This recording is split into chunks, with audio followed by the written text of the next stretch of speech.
Open your fucking mouth. You are dropping bombs on this podcast. That was brilliant. And you're covered in blood.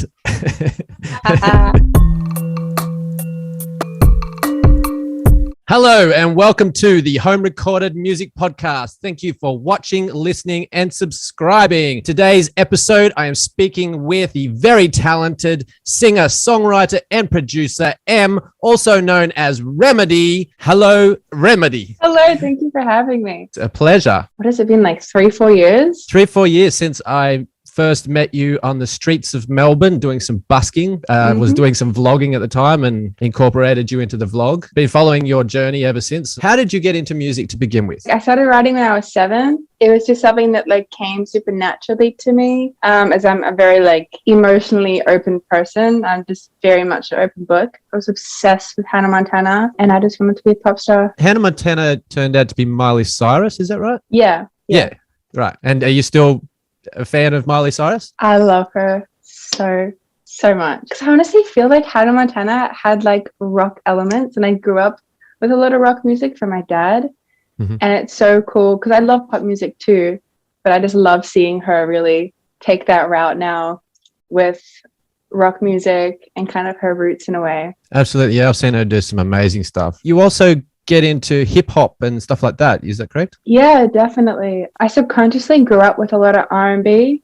My dad always put we had this folder on our home computer and it was just a bunch of the most popular music videos that he liked, and he just put together and we were 6 or 7 and be Destiny's Child, Alicia Keys, JoJo and everything. And that really traveled with me. But I think listening to hip hop a lot from 15, 16 onwards, hip hop is so easy to be able to create. So I think I really wanted to take advantage of that and just learn how to produce, and it kind of just grew on to me really quickly. It kind of implements every genre, really, doesn't it? Yeah.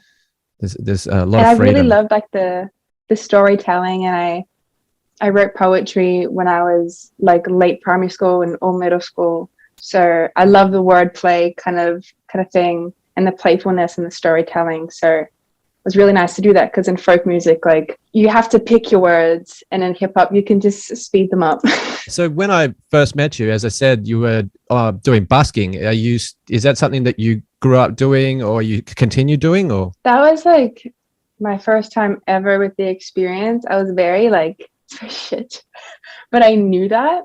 I've always wanted to do music, but I had a lot of things that happened and mental health struggles, and only by 19, which was when I started busking, was I mentally capable enough of getting out of bed and doing something with myself, basically. So I knew I wasn't great. I'd been smoking for years. I'd never had voice training, but I knew this is what I wanted to do. And I was I want to learn quickly.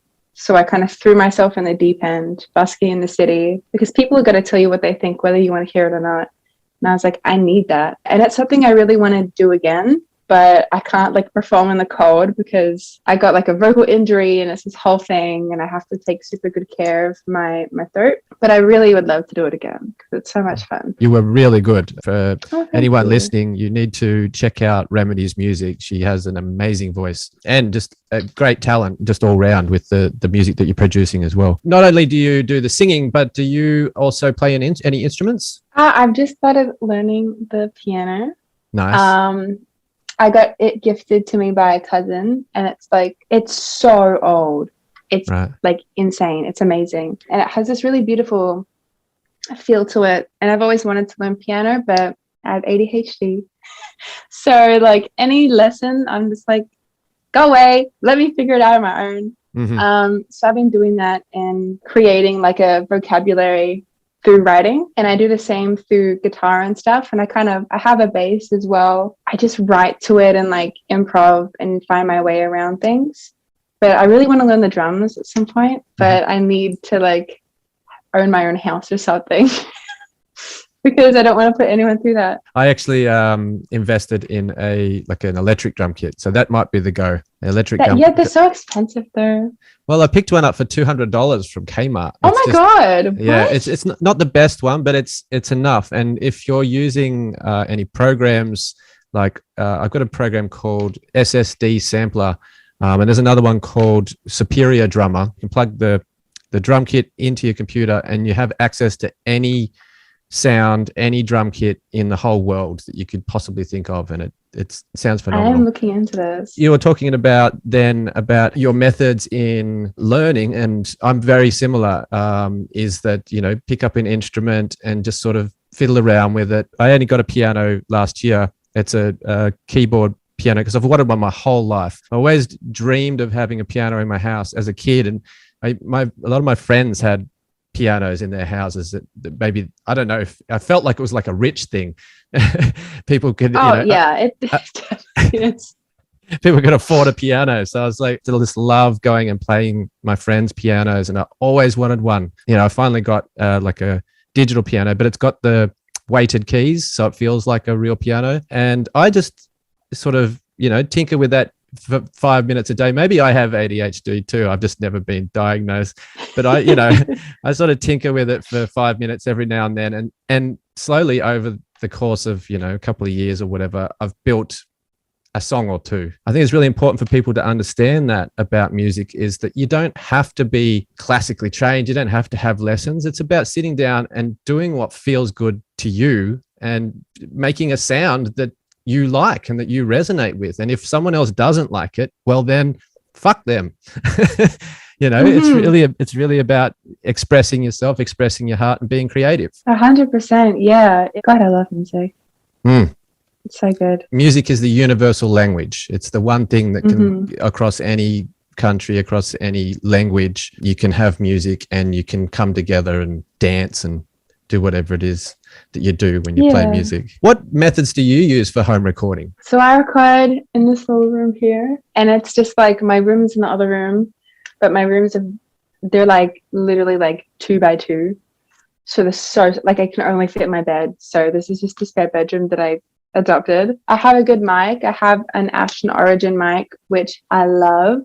It's really good for like getting that tone and crispiness in your voice. But if you're looking for like isolation, get another one, because you can hear my parents doing like the dishes in every take. I use Ableton on a PC. And yeah, just like you can record anywhere. I know like some of my favorite artists in the Melbourne scene literally have recorded on their iPhone in their car.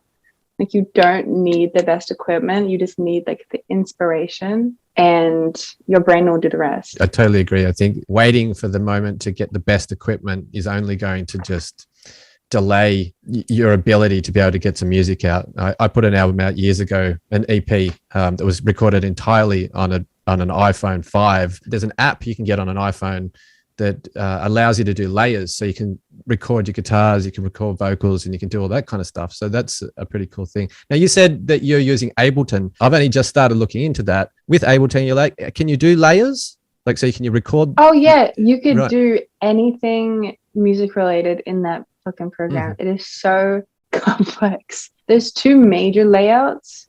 I use like the main one where it's like you have like, you see your tracks and everything, and I have some songs and it's like 70 layers and my computer's about to shut down. Or you can have this other view, and I'm not very educated on the names of it, but it's really good for like looping and stuff, performing live while looping and all that kind of stuff. Okay, that must be the one I have. I think I've got Ableton Live, and I'm really confused with it because I kind of didn't know the difference, but now you've explained that to me. So yeah, you can kind of pick which layout you want. There's so much to do in that program, and then you can buy so many like extra plugins to have even more fun. It's definitely changed the game for me. Do you have any vocal techniques that you use in particular that you can share? I got vocal damage in December, so that kind of took me out of the game a little bit. I was like not singing properly. And then I have like a health issue that made me develop a voice disorder called muscle tension dysphonia. So things are a bit intriguing for me. But I've been doing vocal therapy and I learned a lot. I think open your fucking mouth. I wasn't doing that for my whole life. And if you don't make enough room, there's not enough room for your voice to produce those kind of sounds. You have to make space. Smiling like at the back of your throat while singing, kind of like not fully like smiling, but the feeling when you're laughing, kind of how that's like the back of your throat is kind of raised a little bit, helps you have better placement. And relax your tongue, because your tongue is my worst enemy. And just relax. You can't sing if you're not relaxed. That's the best tips that we've had on this show ever. I'm going to take them on board. The visual component of your music. I was looking at some of your pictures coming up, and you've got a new single coming out, by the way, which I'm going to put a link in the description for anyone that wants to go and check that out. But the visual component, for instance, I'm looking at a picture now and you're covered in blood. Do you find that the visual component with promoting your music is a big thing? Definitely. I have done videography and I love all that kind of stuff.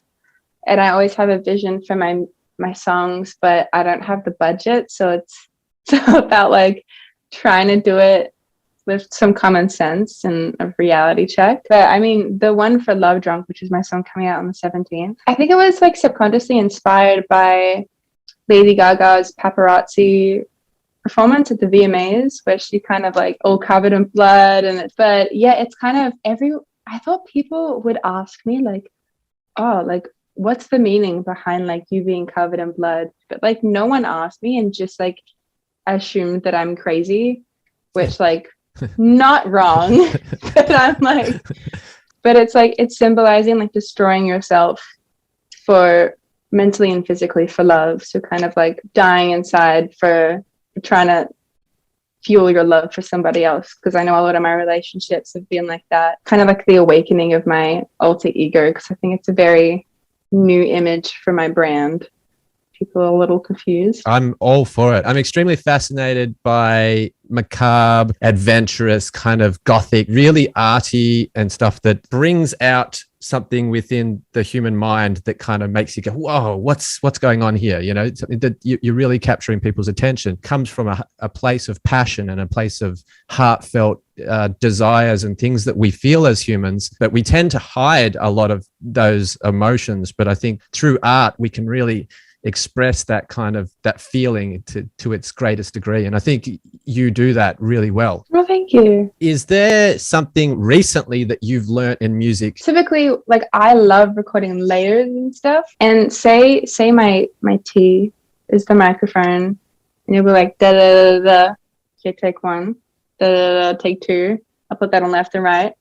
Instead, if you're tracking like a large like choir, or you want it to sound really intriguing and almost like different voices, go to different like parts of your room or different sections of the mic. So record one up here, then record like the next three layers like going like here or like there, and it'll kind of create this like space as if it was an actual choir, because in a choir everyone is not right on that mic. Mm-hmm. You know, and that's what gives it that beautiful space. I tried that out last week and it made such a massive difference. You are dropping bombs on this podcast. That was brilliant, because that's something that I've never even thought of. And I have a couple of songs that I did layers and layers of vocals to try and create that orchestra feel, but it felt like it was just all kind of just, you know, the one voice or whatever. So I am going to take that myself, that little tip that you've just handed out. Thank you very much. You're welcome. Okay, so let's talk about the new music. Is it just the one song, or have you got a few songs coming out? I have some stuff in the works, a very delayed EP coming out as well. Like that 613 and Hurry Up and stuff are all on, but Love Drunk is not a part of. It's a bit muddled because of my vocal injury, and I haven't been able to sing for most of this year, and it's still quite turbulent. Like after this, I'll have to go on vocal rest for like 4 or 5 hours just to relax everything. Apart from the EP, which is like, I don't want to spoil too much, but it's a piece of me that I'm letting go, like my younger self, and I'm kind of saying bye to her. And then the new music, like Love Drunk, and this new sound is like the newer, stronger, more powerful version of me that's complemented by my alter ego. Amazing. Can't wait to hear this song. And as I said, I'm going to drop the links in the description. What your sort of aspirations are for the future? Have you, for future projects and things like that? I think I have so many that it's unhealthy. I think I have too many ideas. But I mean, I really want to dive into this alter ego first. I think it's time that I kind of pay tribute to her. She's been living and brewing inside of me for so long, and I'm kind of living as her in my real life now. So I feel like I'm ready to kind of let the world see that. But you know, when I'm in my 30s, I really just want to, in my 40s and my 50s, I really want to be doing soul music and jazz. Any soul or jazz song just makes me want to cry of happiness. It fuels my soul. And I wrote a lot of folk music when I was younger, kind of complementing that Miley Cyrus, Taylor Swift style I really loved. So I mean, I even have projects like that I just pick apart at. So lots of stuff, lots of surprises for me. Can I get you to shout out all of your social media stuff and where people can find you? Instagram is R.em.edy, spelled R.em.edy, which is how you can find me on Spotify and all streaming platforms. Don't follow my Twitter, but if you want to follow it, I think it's R.em.edy. YouTube as well for like all my songs and socials. If you just type in R.em.edy, R.em.edy. Thank you very much, R.em.edy, for joining me here today. It's been an absolute pleasure. Thank you for having me. It's been a pleasure. All right, guys. Thank you for watching. Make sure you check out R.em.edy's channel and subscribe to this channel. And as always, keep rocking, keep rolling. Rah.